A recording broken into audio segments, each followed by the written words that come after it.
هاي زياد، ازيك؟ الحمد لله. اول حاجه مبروك على المسلسل. الله يبارك فيك. قولي بقى ايه اللي حمسك للتمثيل اصلا؟ ما اعرفش بس بحبه يعني، كان نفسي اعمل ده من صغري وعملته الحمد لله. اوكي. بس طب قولي دورك في المسلسل فيه شبه منك؟ لا خالص. طلع بدور بس تمام. شرير؟ خالص. طيب. قوي. يعني انت ما انتش طيب في الحقيقه؟ يعني ماشي. هو انا بقول لك حلو، شبهك حلو. ولا يعني شويه نص نص، مش قوي لا. اوكي. طب قولي اكتر حاجه حمستك للدور عشان تقبله في برستيج؟ كوميدي. كوميدي، ما كنتش عارف ان انا ممكن اعرف اعمل كوميدي اصلا. اوكي. طب انت والكوميديانات اللي معاك في المسلسل، مصطفى غريب وتوته، بينكم كان ارتجال كتير ولا كنتوا ملتزمين بالسكريبت؟ لا انا ملتزم، هم بيرتجلوا طول الوقت طبعا، هم قدام واساتذه يعني. بتعمل ايه بقى ساعتها لما بيرتجلوا؟ بضحك. قعدت مشهد قبل كده كذا مره في المسلسل؟ اكيد طبعا، على طول بعيد. كان ايه السبب؟ كلام الصعيدي كان عائق.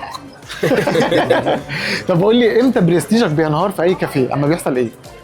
لو قاعدين احنا وصحابنا وفي واحد غبي في وسطينا فلازم ننهار. اوكي.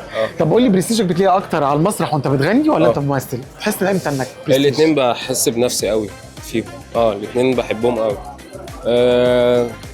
ممكن اعمل دور ما فيهوش اي برستيج فتمام، فمش هحس ببرستيجي ساعتها، لكن المسرح طول الوقت انت حاسس بنفسك عليه بس. طب قول لي 3 اماكن فيهم برستيجك بيضيع غير الكافيهات. بيضيع؟ انا واصحابي، اي حته فيها انا واصحابي. بس ما اعتقدش في حته ثانيه. لو قبضوا عليك في قضيه هتبقى قضيه ايه؟ قتل. عشان مسلسل. المسلسل بس. ايوه. زياد، انا بشكرك جدا وبقول لك مبروك على المسلسل.